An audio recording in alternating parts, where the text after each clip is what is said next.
the United Nations crisis coordinator for Ukraine, is warning the war has and will have no winner as Russia's offensive enters its 100th day.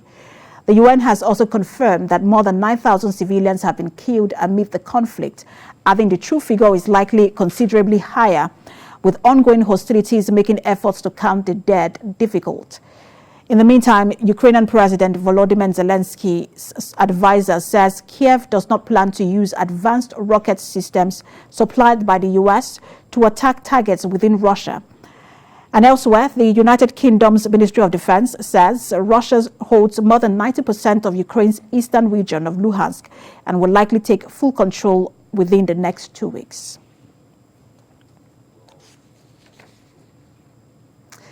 And global affairs analyst Sam Fateh joins me to discuss the 100 days of Russia's aggression of Ukraine. Good to have you join us, Sam Fateh. He joins me from the U.S. My pleasure. So this was supposed to be a war of annihilation, bearing in mind that this was supposed to last just a few weeks. But is it safe to say that this is now a war of attrition? Well, you know, what Vladimir Putin expected at the start of this war was to go into Ukraine, and he expected to have some level of support from Ukrainians. That's what generally the soldiers, Russian soldiers, believed, and they didn't expect to have that much resistance in order to take over Kiev.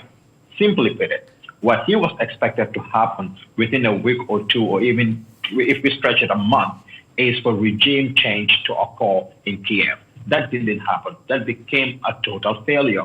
So now the war is getting prolonged, longer than expected. Russia is facing economic sanctions. I mean, generally the world is facing a difficult time. So imagine what's going on in Russia in terms of economic challenges that they are facing and the crisis they are currently facing within the country. And so what they are now trying to do is to refocus this war and take certain regions away from Ukraine and force them to be part of Russia all over again.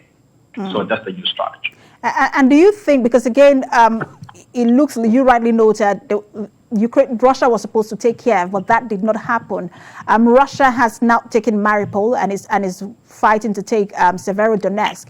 Do you think that that's the new strategy to take the country bit by bit, or Russia is basically just after the Donbas region?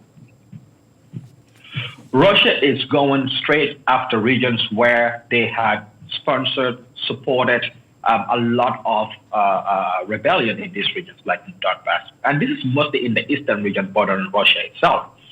Historically, just a few days ago, Vladimir Putin was on national TV. He argued from a historical perspective why he felt that Ukraine in itself was part of Russia. So he spent a lot of time blaming former leaders within the USSR, for pretty much their former leaders, historically, for allowing Ukraine to go on its own, because he doesn't consider Ukraine a country of its own. And he looks at the fact that historically, culturally, even religious-wise, Ukraine should be part of Russia.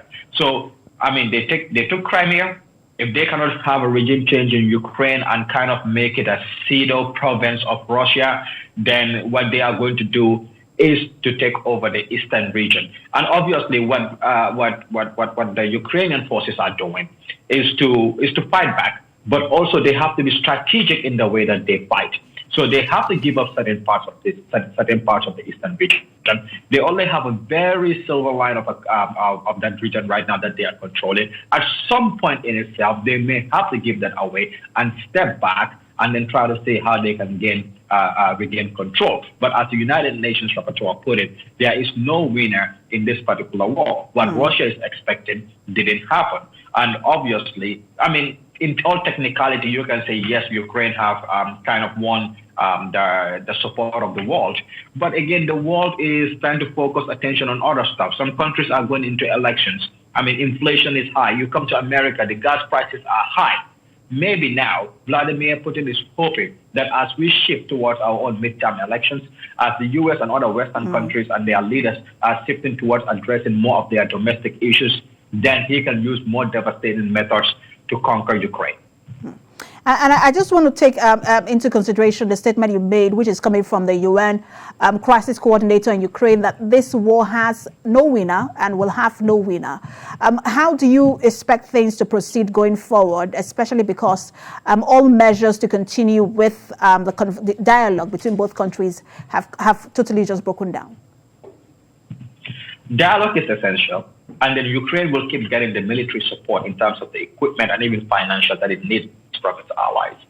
But what Vladimir Putin has to understand here, and while Zelensky, I think, recognizes the importance of dialogue in this case, but Vladimir Putin is hoping that Zelensky runs away from Kiev, and which would obviously institute a regime change. And this is why even when the Western powers offered to have Zelensky flown out of Ukraine, he refused, which is very good, because Vladimir Putin wants him to run away, just like it happened in Kabul. And then what happened in Kabul after their leader, the president of Afghan, ran away, it made it very, very easy to legitimize the takeover by the Taliban.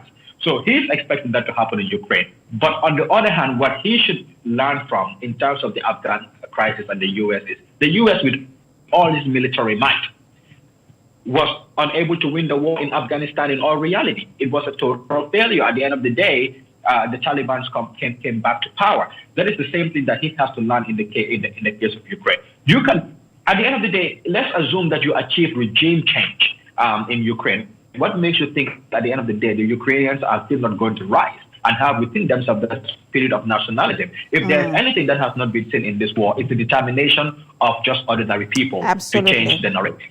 Absolutely. Thank you so much for talking to us, Sam Fateh, Global Affairs Analyst. My pleasure.